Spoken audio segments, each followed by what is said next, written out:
Bienvenue à notre chaîne de succès et la prospérité selon la parole de Dieu.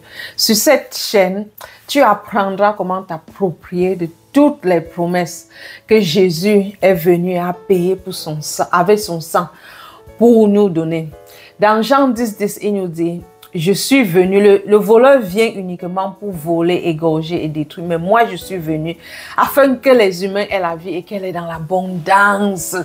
Et je dis, si Jésus est venu et il est parti, ça veut dire que nous avons une vie abondante. Mais beaucoup d'entre nous ne savons pas comment s'approprier de cette vie que Jésus nous a déjà donnée. Donc, cette chaîne va vous aider à changer votre manière de penser, à changer vos mentalités afin de vous aligner avec la volonté de Dieu pour pouvoir vous approprier de tout ce qu'il a déjà pour vous depuis votre naissance. Je suis Sinclair Sima, je vis une vie bénie et toi aussi, tu peux. Aujourd'hui, je vais parler d'un sujet que beaucoup d'entre nous passons à côté. Cherche la face de Dieu et non sa main. Ce que j'ai remarqué, ça a été mon expérience, c'est que beaucoup d'entre nous continuons à chercher la main de Dieu, mais pas sa face. Mais nous oublions que tout ce que nous avons besoin se trouve dans la relation avec lui. Je suis convaincue que beaucoup et presque tous les croyants commencent leur vie dans le royaume au même niveau. Car nous venons au Seigneur toujours au moment où notre vie se trouve au fossé. En fait, ça a été mon expérience. C'est quand j'ai tout perdu, quand j'avais perdu mes revenus, je n'avais pas d'espoir, je n'avais pas où me retourner, que j'ai décidé enfin de tenir la main du Seigneur. Car pour moi, en ce moment, il était la seule option qui me restait. Et je suis convaincue que beaucoup des chrétiens viennent au Seigneur de cette position. Mais quand nous sommes nouvellement sauvés, ça veut dire quand nous sommes nés de nouveau, notre première préoccupation avec le Seigneur, c'est sa main. Nous cherchons sa main. Seigneur, je manque de ceci. Seigneur, j'ai besoin de ceci. Seigneur, je veux avoir ceci. Nous cherchons sa main. Qu'est-ce que sa main peut nous donner? Qu'est-ce que nous pouvons avoir par sa main? Il n'y a rien de mauvais là-dessus. Car comme je dis, presque tous les chrétiens commencent à ce niveau. Moi, j'ai commencé à ce niveau. Je n'avais rien, donc j'ai cherché le Dieu qui pouvait me donner tout ce dont j'ai besoin. Qui pouvait, je ne sais pas, fournir mes besoins. Mais ce que je déplore vraiment, c'est qu'il y a beaucoup d'entre nous, des chrétiens, qui après 5 ans, 10 ans, 20 ans, sont encore au même niveau. Continuent encore à chercher la main de Dieu au lieu de chercher sa face. C'est ça que nous devons éviter. Après quelques années dans notre marche avec le Seigneur, sa main devrait déjà être seconde nature pour nous. Nous ne devons plus chercher sa main. Nous ne devons même plus regarder sa main. Nous devons chercher à le connaître, chercher sa face, à être ébloui par son amour pour nous. Passer le temps à l'admirer, à le connaître. Parce que quand nous découvrons vraiment le Père céleste que nous avons, nous n'avons même pas besoin de chercher sa main. Car dans notre relation avec lui, en cherchant son visage, toutes ces choses nous seront données. C'est un peu comme un enfant qui vient de naître. J'aime souvent illustrer la marche avec le Seigneur avec des exemples concrets et courants. Imaginez être une maman ou un parent. Vous avez un enfant qui vient de naître. Les premières années de l'enfant, au moins les premiers 2 ans de l'enfant, sa vie dépend totalement de vous. Il attend tout de ses parents. Et l'enfant, ne sachant pas que le parent l'aime tellement qu'il n'a pas besoin de pleurer ou de crier pour être nourri ou pour qu'on change ses couches. Il passe le temps, quand il a faim, il pleure. Quand il est mouillé, il pleure. Alors que si seulement l'enfant savait à quel niveau ses parents l'aimaient, il ne devrait pas être en train de pleurer pour avoir l'attention de ses parents. Et nous faisons la même chose avec le Seigneur. Nous le cherchons pour sa main. Au début, c'est bien, c'est comme un nouveau-né. Nous venons nouvellement de naître dans le royaume. Il va prévoir, il va donner. Quand nous pleurons, avant même de pleurer, il nous a déjà donné ce dont nous avons besoin. Mais grandissons comme un enfant. Grandissons au niveau maintenant où l'enfant attend, connaît que s'il a faim, son parent va le nourrir. S'il a besoin de jouer, son parent est là pour jouer avec lui. Si ses besoins sont comblés, il n'a pas besoin de prier, de supplier, de pleurer pour que le parent lui donne les besoins nécessaires et essentiels de sa vie.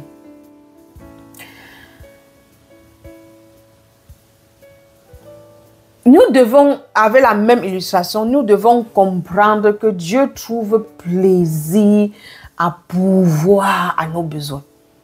Ce n'est pas quelque chose que nous devons le forcer à faire. La Bible nous dit, Dieu trouve plaisir à nous aimer, à nous donner, à nous guérir. Il a même déjà prévu, avant même notre naissance, il a déjà tout prévu. Nous devons seulement chercher à le connaître, connaître son caractère. Parce que quand tu connais le caractère bon de Dieu, tu vis dans une assurance où tu es convaincu qu'avant même que le besoin ne se présente, le Seigneur a déjà pourvu. Donc, tu ne marches pas dans l'inquiétude. Tu te débarrasses de la mentalité du manque. Car c'est l'illusion que c'est l'illusion que le diable veut te donner. Pour te faire croire que Dieu ne t'aime pas. Il ne va pas pourvoir. Tu vas manquer, tu vas souffrir. Ce n'est qu'une illusion. La provision inconditionnelle de Dieu est toujours présente dans notre vie. Nous n'avons pas besoin de forcer sa main. Nous n'avons pas besoin, je ne sais pas, de pleurer, de prier et de nous fâcher quand nous pensons qu'il n'a pas répondu à nos prières. Parce que toutes nos prières sont répondues par le Seigneur. Mais cherchons sa face, mais pas sa main. Et sa main va prévoir tous nos besoins. Quand j'ai compris ce concept, le passage qui m'a vraiment aidé dans la Bible à comprendre ce concept, c'est Matthieu 6, le chapitre de Matthieu 6, du verset 25 au verset 34. Ce passage a été le tournant spirituel majeur dans ma vie de chrétien. Il m'a ouvert les yeux sur une vérité profonde et libératrice. Dieu ne pourvoit pas seulement à nos besoins. Il le fait inconditionnellement par amour. Dieu le fait parce qu'il nous aime. Il le fait parce qu'il est notre Père. Il le fait parce qu'avec un cœur d'amour d'un Père, il prévoit aux besoins d'un enfant. C'est comme la famille charnelle. Le devoir du Père, c'est de prévoir pour sa famille. Et la Bible dit qu'un parent qui ne prévoit pas pour sa maison est pire qu'un infidèle. Et Dieu n'est pas un infidèle. Nous sommes ses enfants. Et il veut prévoir pour ses enfants. Nous n'avons pas besoin de le forcer. Il prévoit pour nous inconditionnellement et avec une fidélité inébranlable. Cette révélation m'a permis de comprendre que Dieu n'attend rien de plus de nous que d'entrer dans sa présence et de lui faire confiance. Tout ce que Dieu attend de nous, c'est que nous lui faisons confiance que il sera là quand nous aurons besoin de lui. Il est là à tout moment. Il n'y a pas un besoin des nôtres que le Seigneur ne va pas prévoir. Mais nous devrons lui faire confiance. Nous faire confiance basée sur l'amour qu'il a pour nous. Parce qu'il nous aime tellement qu'il ne veut pas nous voir souffrir. Jésus a dit, je suis venu afin que les humains aient la vie et qu'elle est dans l'abondance. Dans l'abondance. Ce n'est pas seulement prévoir d'un domaine et ignorer un autre. L'abondance, c'est une vie équilibrée. C'est une prévision dans tout domaine de notre vie. Et c'est ce que le Seigneur nous garantit dans sa parole. Donc, dans ce chapitre de Matthieu, Jésus nous invite à cesser de nous inquiéter pour les choses de ce monde. Nos besoins matériels, nos besoins physiques, de ne pas nous inquiéter. Car notre Père connaît que nous avons besoin de tout cela.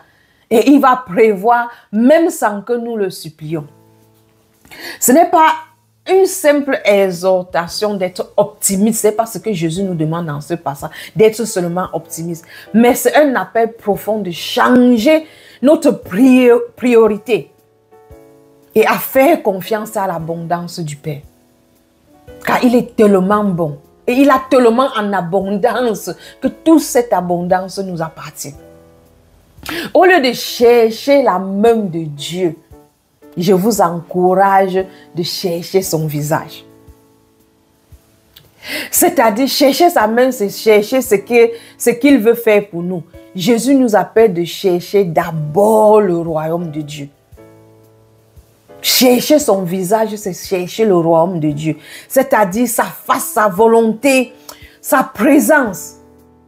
Il commence par nous rappeler une vérité essentielle dans le verset 25. Je vous invite vraiment à lire Matthieu chapitre 6, verset 25 à 34.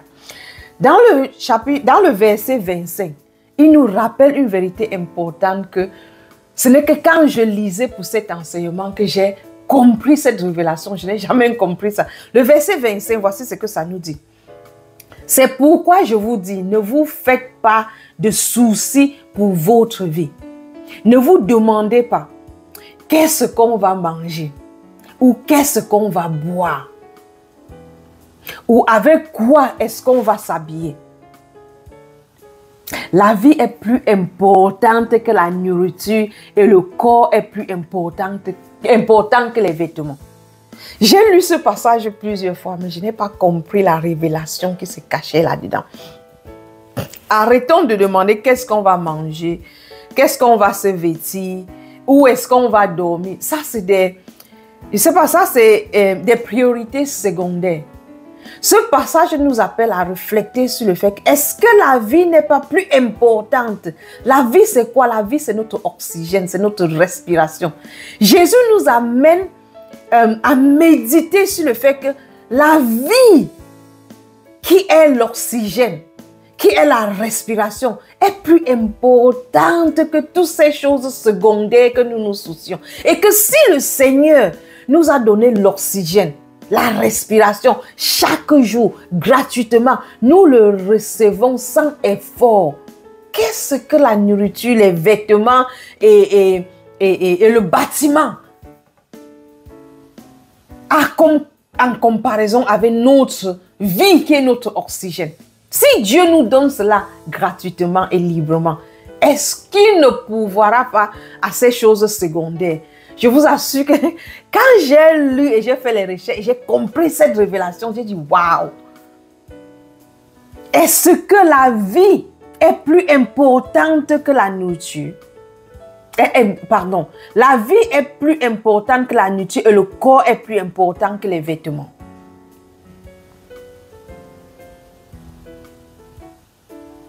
Donc l'oxygène que nous avons, c'est la chose la plus importante. Et le Seigneur nous la donne gratuitement. S'il pourvoit à notre vie qui est la respiration, sans la respiration, on n'a pas de vie. Sans l'oxygène, on n'a pas de vie. Mais le Seigneur nous donne cela chaque jour. Pour autant d'années que nous serons ici sur terre, il continuera à nous donner la respiration et l'oxygène. Et il nous la donne gratuitement. Donc pourquoi se soucier de la nourriture, de l'habillement? Car le Père connaît que nous avons besoin de tout cela. Et il va nous donner cela le moment opportun. Donc quand nous aurions faim, la nourriture sera là. Quand nous aurons besoin de nous habiller, ce sera là. Mais la chose la plus importante de la vie qui est l'oxygène nous est déjà donnée gratuitement. Lisez ce passage et méditez là-dessus. La vie elle-même, le souffle que nous avons reçu, vient de Dieu. Et cela vient gratuitement. Nous n'avons pas à lui demander ou travailler pour mériter cet oxygène ou ce souffle de vie.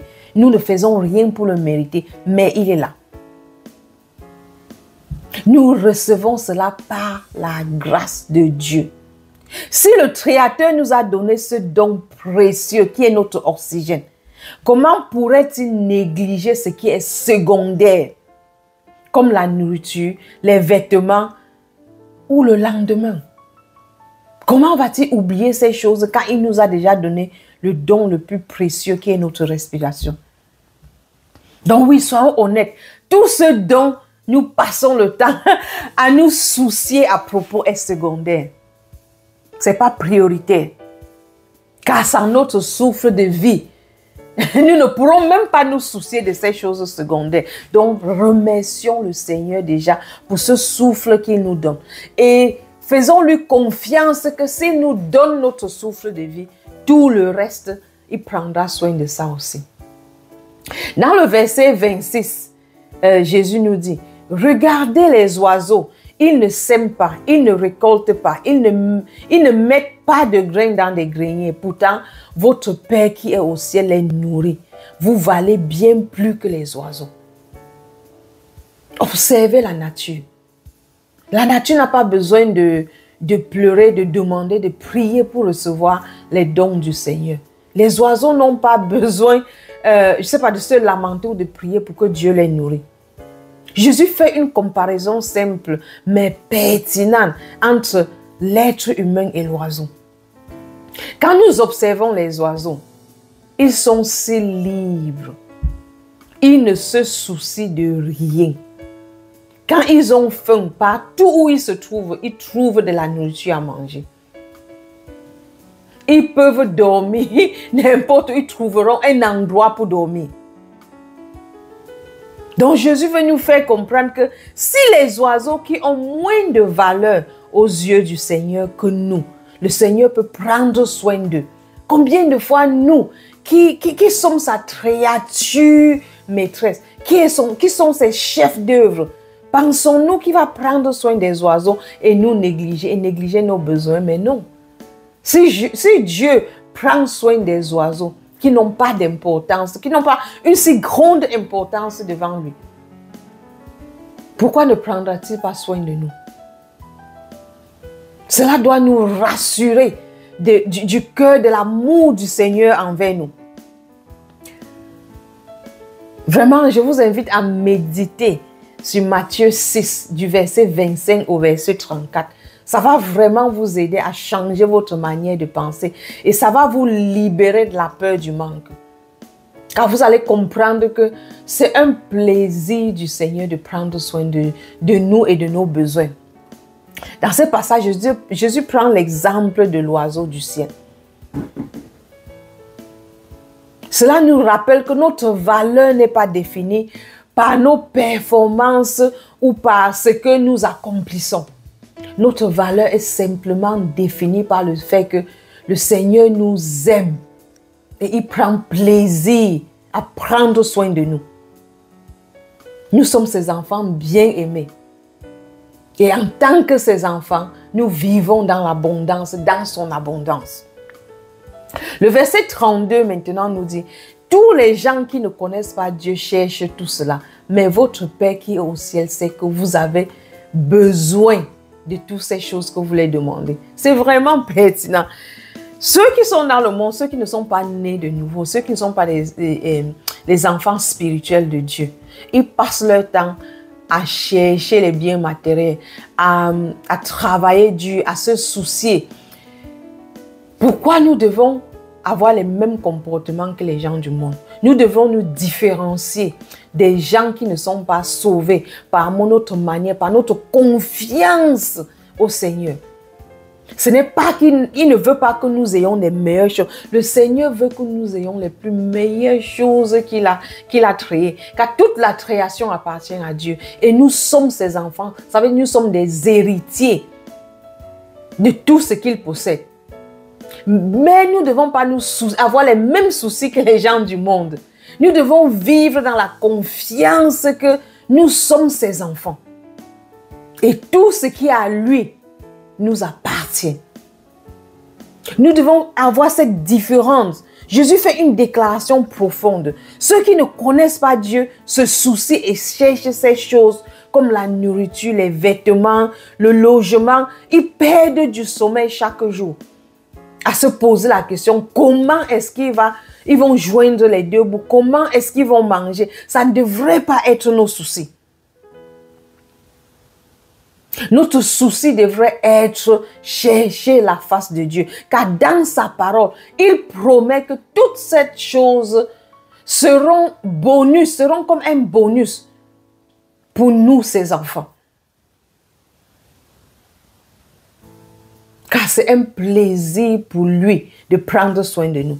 Nous n'avons pas besoin de nous soucier. Nous n'avons pas besoin de le supplier. Nous n'avons pas besoin, je ne sais pas, de lui forcer la main.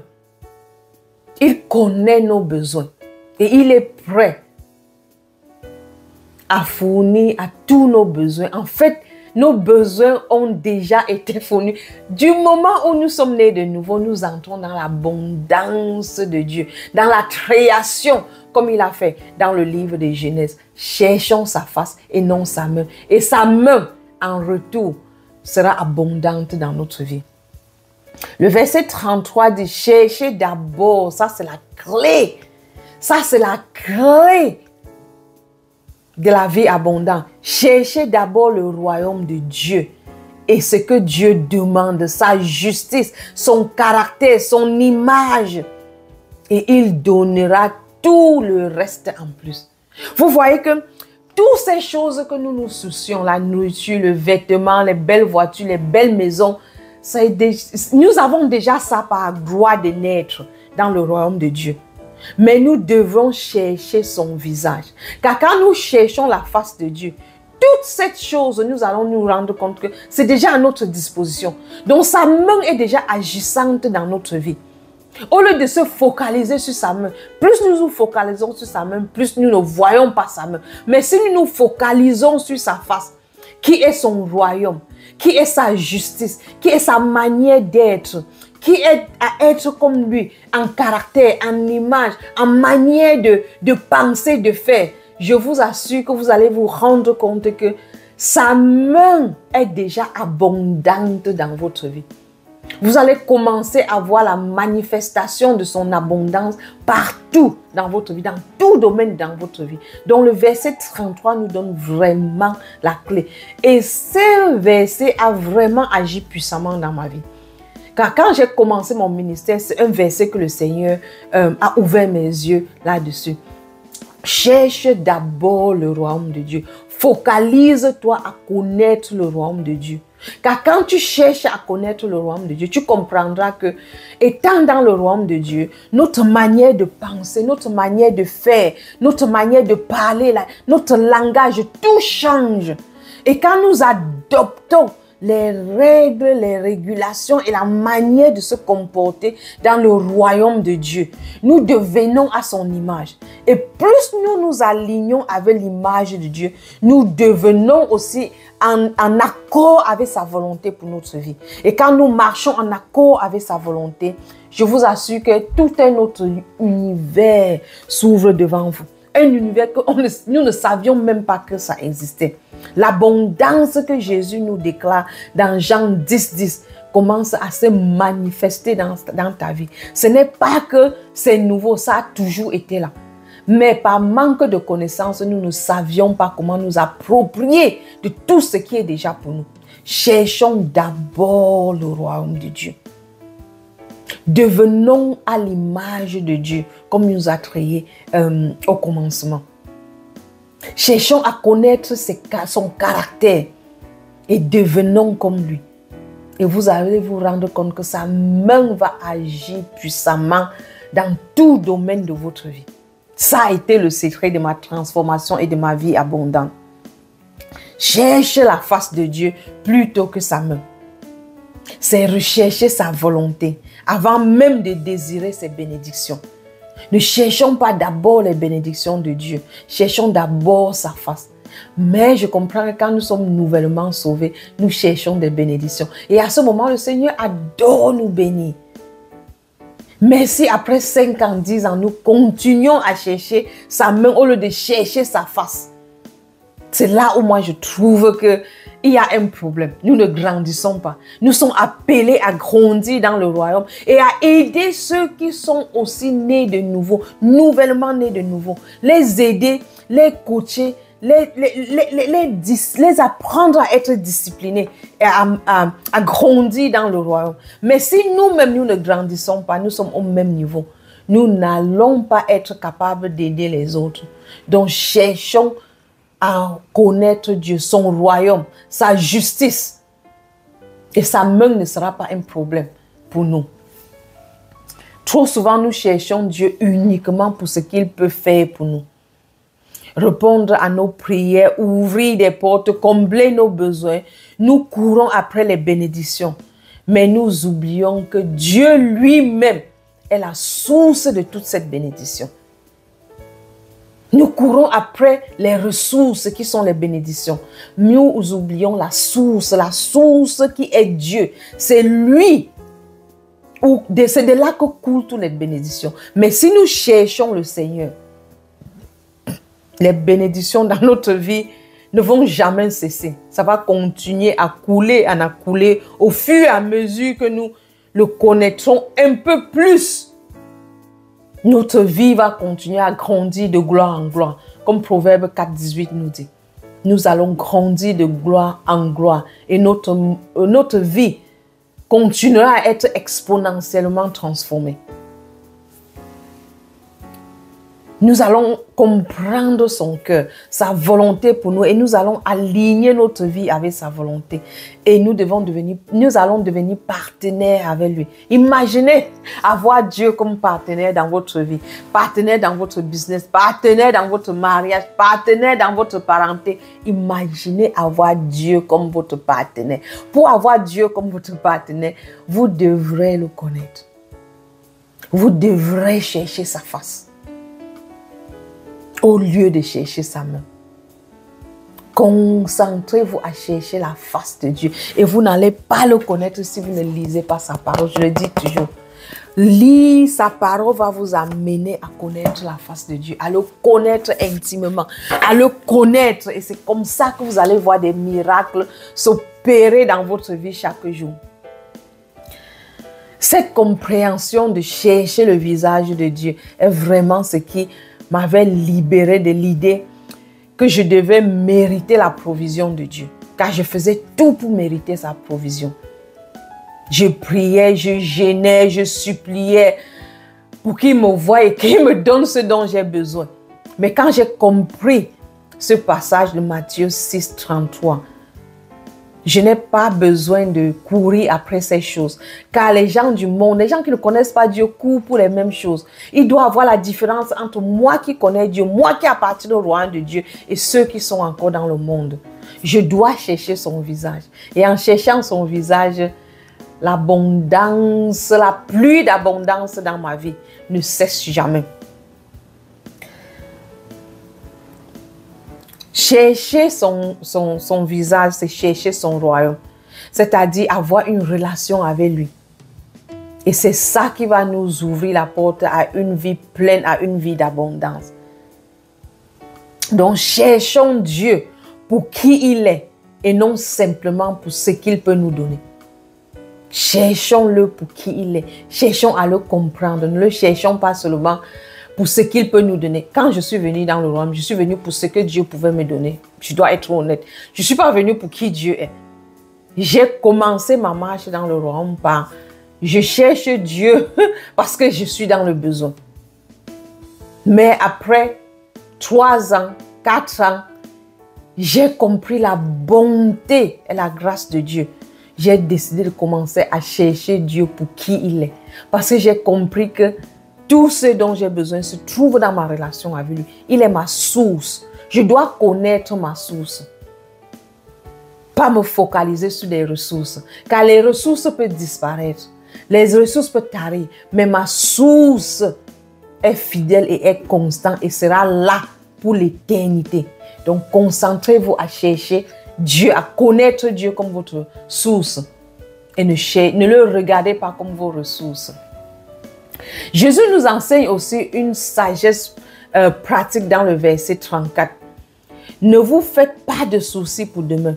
À chaque jour suffit sa peine. Avant que je ne grandisse dans le royaume, j'étais une personne qui s'inquiétait carrément. J'étais tellement anxieuse pour tout et en tout. J'étais souvent anxieuse pour des situations tellement banales que quand mon mari n'était pas anxieux, moi ça m'énervait. Je dis, mais pourquoi tu es calme? Tu ne vois pas que je voyais toutes les possibilités désastreuses qui pouvaient subvenir alors que ce n'était même pas encore là. J'anticipais, je voyais une situation, je ne me focalisais que du pire qui peut arriver.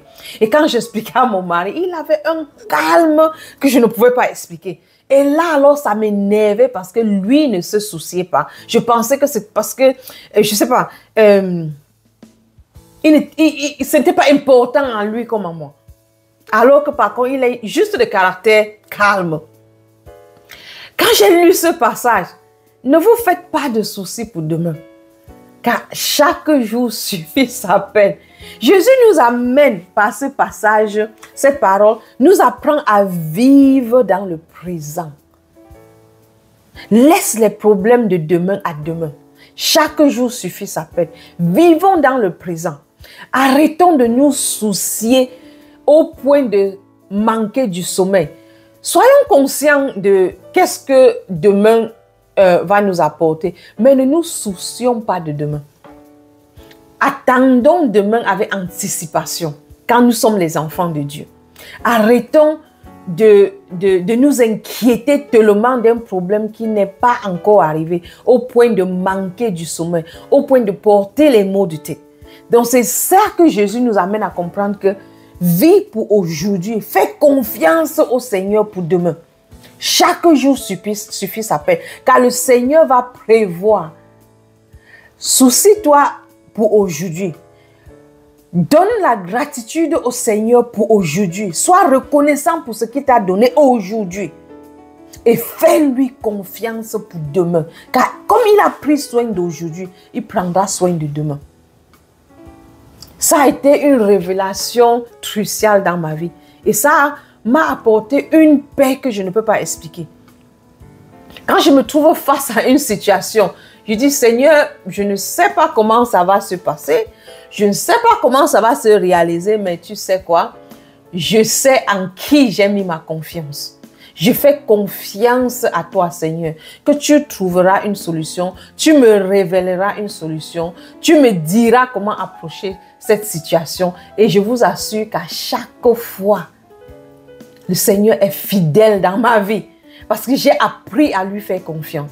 J'ai appris de ne pas me soucier du lendemain, de prendre soin d'aujourd'hui et être reconnaissante pour aujourd'hui, de chercher la bénédiction de Dieu dans chaque aspect de ma vie, dans les choses les plus petites et les choses les plus grandes. Je lui rends grâce et je vois sa main agissante dans ma vie. La provision divine n'est pas conditionnée par nos efforts, mais par sa volonté infinie et par son amour inconditionnel. J'ai appris à ne pas me soucier de mes besoins de chaque jour, mais plutôt à faire totalement confiance à Dieu, que toutes mes provisions seront présentes au moment où j'aurai besoin. Même si j'ai besoin d'une provision dans, disons, 30 minutes, et que je ne vois même pas encore comment ça va se réaliser, je ne me soucie pas, je fais confiance au Seigneur. Même à la dernière seconde, le Seigneur a toujours été fidèle. Depuis que j'ai commencé à lui faire confiance, il résout toujours et il prévoit toujours. Il ne cesse d'être fidèle dans ma vie chaque jour. Récemment, je veux partager, permettez-moi de partager avec vous une expérience de la provision du Seigneur, je vous assure. Le Seigneur ne cesse de m'éblouir, il ne cesse de me surprendre. Et chaque fois quand il me surprend, je regarde au ciel et dis, Seigneur, tu l'as fait encore. En décembre, je pense que c'était décembre dernier, j'ai eu l'alarme du carbone monoxyde qui a déclenché chez moi. J'ai appelé L'agence de sécurité qui est venue détecter, on m'a dit qu'il y a excès de carbone dans ma maison. Et quand ils ont testé tous les équipements chez moi, ils se sont rendus compte que c'est ma cuisinière. Ma cuisinière avait fuite de gaz et ça devenait toxique à la maison. Donc, ils ont éliminé la cuisinière. Ils ont dit, je ne peux plus utiliser la cuisinière, je dois acheter une nouvelle cuisinière. Quand le Seigneur m'a appelé dans le ministère, j'ai abandonné le business et le travail. Donc, mon mari, son salaire est le seul revenu dans notre maison qui prend soin à la maison. Et donc, tout ce que je fais, j'ai appris à budgéter. Avant, vraiment, je dépensais sans penser au lendemain. Donc, j'ai appris à vivre sur budget. La cuisinière est gâtée subitement. On n'avait pas budgété pour la cuisinière. J'ai dit, OK, je veux budgéter pour qu'à la fin du mois, qu'on s'achète une nouvelle cuisinière. J'ai une soeur qui est venue me rendre visite. Je ne suis pas, honnêtement, je suis partie dire au Seigneur, j'ai besoin de la cuisinière, je n'ai rien pour préparer. Je vais juste te faire confiance que tu sais quoi, à la fin du mois, on aura une cuisinière. J'ai une soeur qui est venue me rendre visite et elle s'est rendue que je lui ai expliqué. Elle me dit, Sinclair, va chercher une cuisinière, tu me dis combien ça coûte, je vais t'envoyer l'argent, je vous offre une cuisinière. J'ai dit, merci Seigneur. Je n'avais pas encore budget, je n'avais pas budgété pour la cuisinière au milieu du mois. Je savais qu'à la fin du mois, on va s'acheter une cuisinière. Mais le Seigneur étant fidèle, je n'ai pas dit à la sœur que j'avais besoin d'une cuisinière ou bien que c'est à la fin du mois que je vais acheter. Elle est venue juste à la maison, je lui ai expliqué ce qui se passait. Pas en attente qu'elle devait m'offrir une cuisinière. Subitement, elle me dit, Sinclair, va chercher une cuisinière. Tu me dis combien ça coûte, je t'envoie l'argent, je vous offre une cuisinière. Ça, c'est la grâce de Dieu. Ça, c'est la provision du Seigneur. Quelques mois après, en février, c'est ma machine à laver qui s'écoule aussi. Ça arrête de marcher. J'ai 3 enfants à la maison. J'ai mon petit garçon qui fait encore pipi au lit. Donc, je fais tellement la lessive à la maison. Donc, la machine marche constamment. Je me suis posé comment je vais survivre jusqu'à la fin du mois encore pour budgéter pour la machine à laver. J'ai une soeur qui s'est rendue compte que je n'avais pas de machine à laver. Elle me dit, Sinclair, va chercher la machine à laver. Tu me dis combien ça va coûter. Je t'offre une machine à laver. Je vous assure que ce n'est pas quelque chose que j'avais demandé. Ce n'est pas quelque chose que je suis allée dire au Seigneur. J'ai besoin de commencer à prier. Pourquoi tout se gâte à la maison quand je n'ai pas encore budgété pour ça? Non, non, non, non. Moi, je sais que si j'ai un besoin, le Seigneur va pourvoir. Le Seigneur a envoyé ces gens pour m'offrir ce dont j'avais besoin. Ma cuisinière a été achetée, a été offerte. Ma machine à laver a été offerte. Une très belle machine, une machine vraiment haut de gamme. Une machine, comme on dit, du 21e siècle où je peux déclencher ça ou que je me trouve juste à mon téléphone. J'ai une belle machine à laver. J'étais à la chambre avec ma fille. Après notre étude biblique, j'ai dit, waouh, le Seigneur est merveilleux. Regarde, on avait besoin d'une cuisinière. Le Seigneur nous a offert une cuisinière. On avait besoin de la machine à laver. Le Seigneur nous a envoyé quelqu'un, au travers de quelqu'un, nous a envoyé la machine à laver.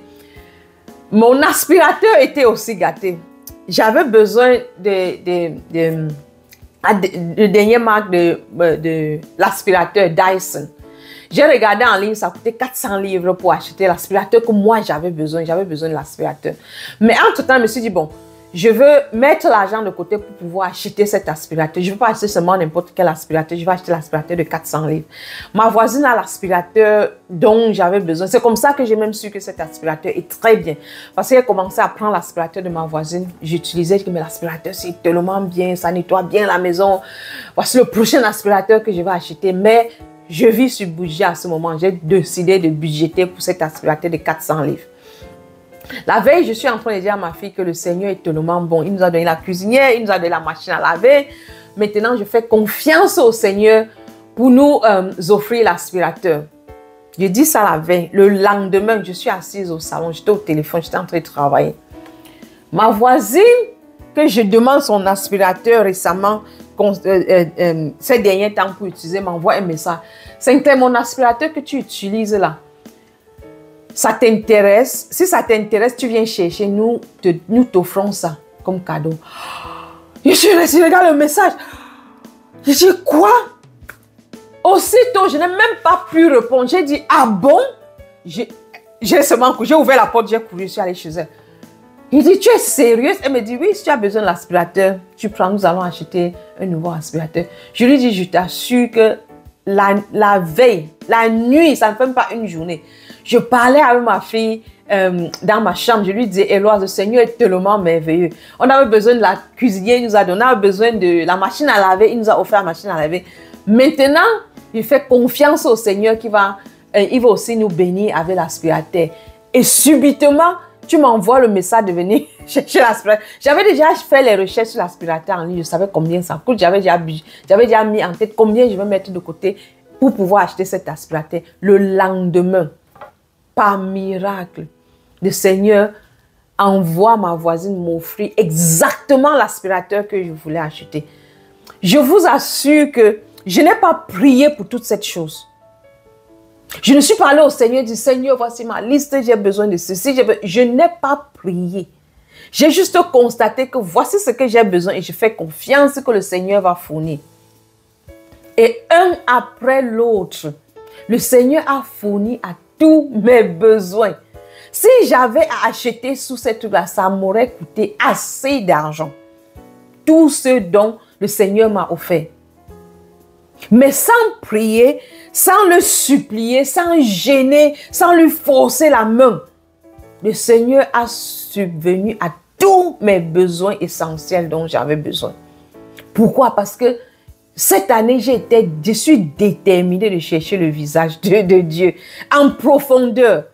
Parce qu'au fur et à mesure, il me révèle l'importance de le connaître. Il m'a dit tellement, Sinclair, je veux t'amener en hauteur, mais tu dois d'abord aller en profondeur avec moi. Ça veut dire, tu dois encore me connaître davantage. Et mon verset de cette année, j'ai déjà partagé, c'est Jean chapitre 14, verset 12. Jésus nous dit dans ce verset que nous allons faire des miracles comme il a fait. Et nous allons même faire au-delà de ce qu'il a fait. Et cette année, j'ai dit au Seigneur, je suis déterminée de voir ce verset se manifester dans ma vie. Je suis déterminée de voir une vie au-delà de la vie que Jésus a vécue sur terre. Je dis, Seigneur, montre-moi, ouvre mes yeux, guide-moi, enseigne-moi, afin que je comprenne comment m'approprier de cette vie que Jésus parle dans Matthieu 14, verset 12. Et il y a 2 semaines, le Seigneur m'a ouvert les yeux aussi sur Marc 16, verset 17-18. Vous allez guérir des malades, vous allez guérir les lépreux, guérir les aveugles, vous allez ressusciter des morts, vous allez imposer les mains sur les malades et ils seront guéris. Voilà un autre verset que le Seigneur m'a ouvert les yeux et m'aide à comprendre, car je veux voir toute cette promesse de Dieu se manifester dans ma vie.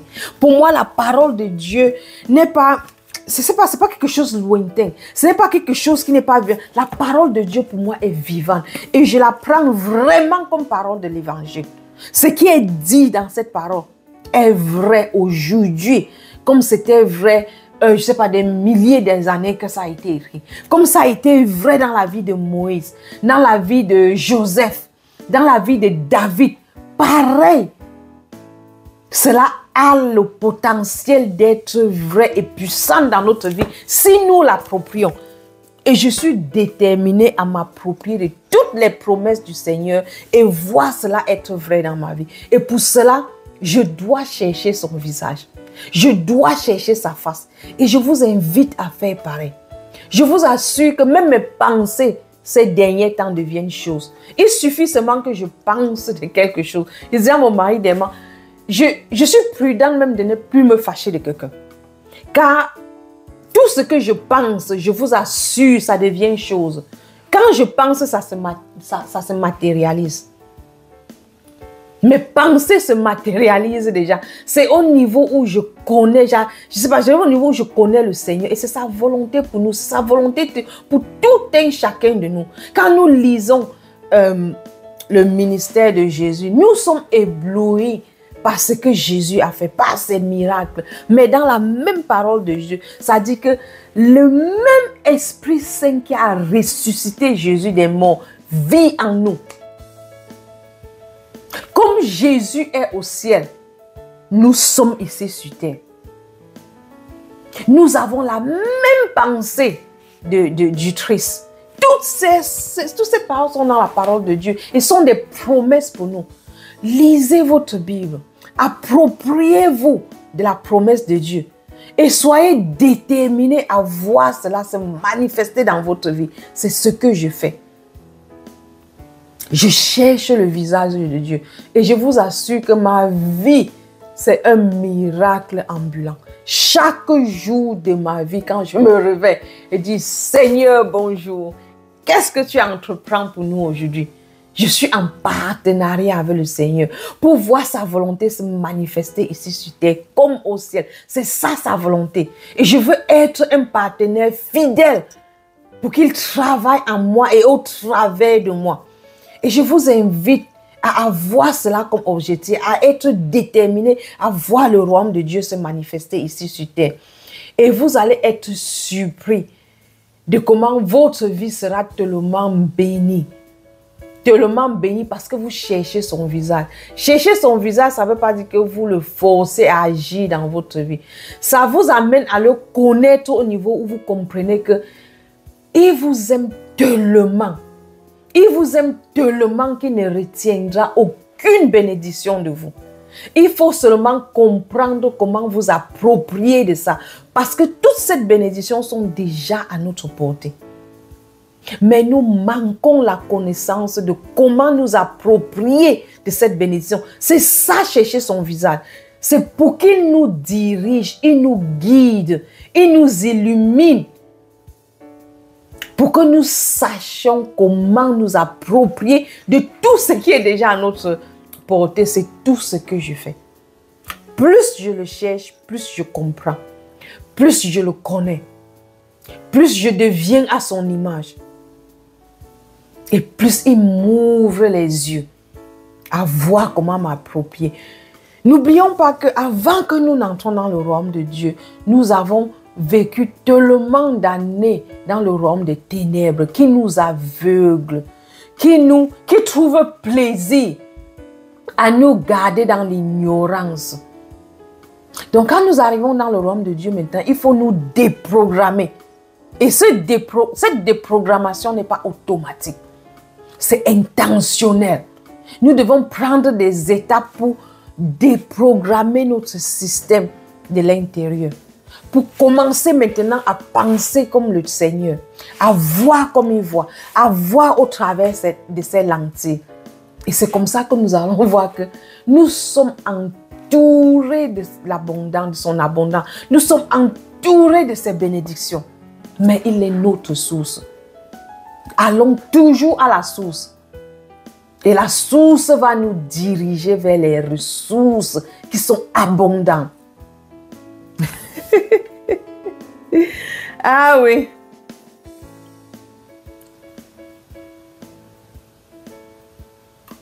Donc, chercher la face de Dieu, c'est désirer sa présence avant même de demander quoi que ce soit.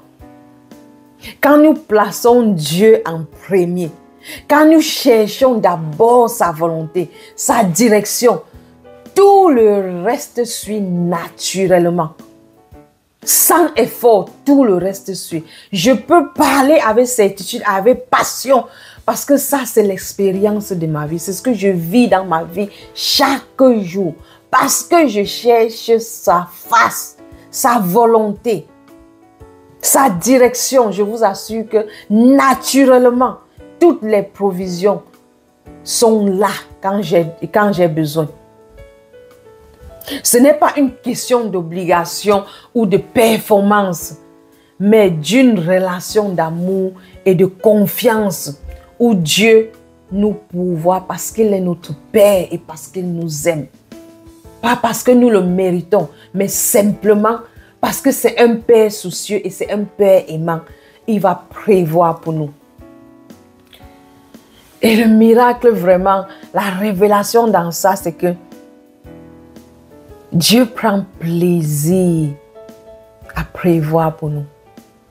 Il prend plaisir à pourvoir pour nous, à combler les besoins, tous nos besoins, de tous ceux qui le cherchent.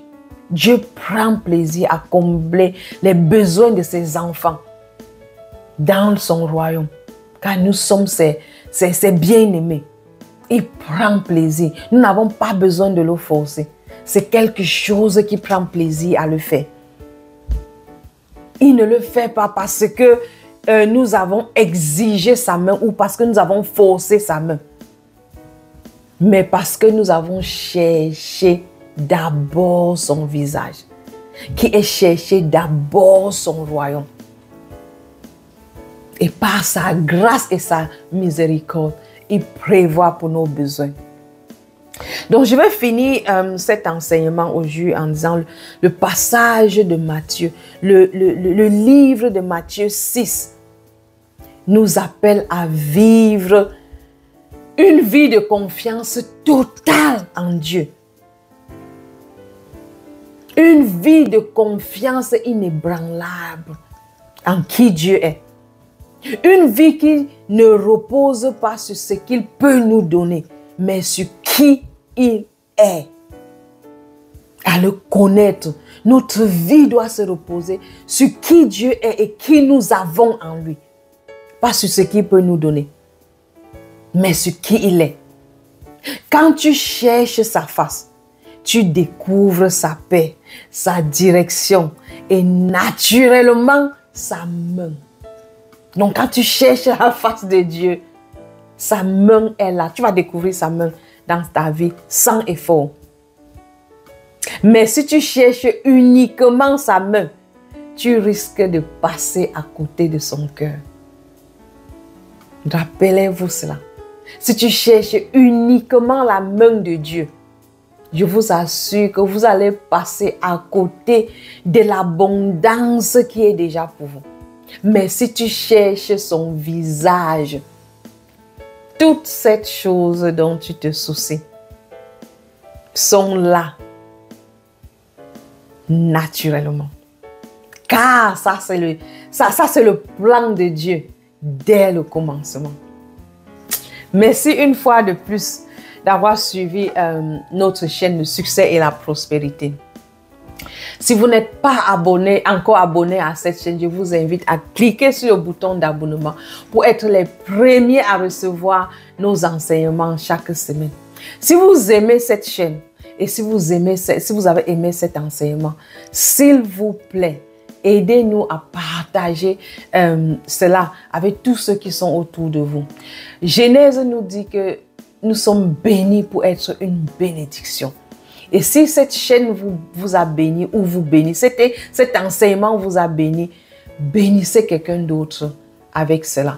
Trouvez autour de vous 5 à 10 personnes avec qui vous pouvez partager cet enseignement pour qu'eux aussi soient bénis en retour. Cliquez sur j'aime afin que ça aide cette chaîne à grandir, afin que ces enseignements soient présentés à beaucoup d'autres personnes qui seront aussi bénies en retour. Mon désir, mon cœur vraiment, c'est d'amener les gens à comprendre comment vivre dans le royaume de Dieu et vivre une vie abondante, une vie prospère, basée sur mon expérience. Car j'ai été une chrétienne qui vivait une vie misérable et qui se lamentait régulièrement jusqu'à ce que le Seigneur m'a fait comprendre que Sinclair, tu as déjà accès à une vie abondante. Donc, si tu vis encore dans le manque, ce n'est pas ma faute. Cherche à connaître, à me connaître. Et chaque semaine, je partage mon parcours, mon expérience, les révélations que le Seigneur me donne. Donc, bénissez quelqu'un d'autre. Juste en cliquant sur j'aime, après avoir suivi cet enseignement, va nous aider, va aider la chaîne à grandir, à aider aussi d'autres personnes à suivre cet enseignement. Suivez-nous également à Instagram, à Je suis Sinclair Sima. Nous avons aussi un numéro WhatsApp. Si vous voulez nous contacter pour tout besoin, prière, je sais pas, méditation, révélation, discussion, n'hésitez pas à appeler ce numéro qui s'affiche, c'est un numéro WhatsApp et nous allons vous contacter en retour. J'ai vraiment envie qu'ensemble nous formons une famille de guerriers dans le royaume de Dieu où nous refusons de laisser l'ennemi nous voler toutes nos bénédictions chaque jour. Que nous ayons la connaissance de pouvoir résister à ces tentations et nous approprier de tout ce que le Seigneur a déjà mis à notre disposition. Comme je dis toujours, jusqu'à la prochaine, rappelez-vous toujours que nous sommes bénis pour être une bénédiction.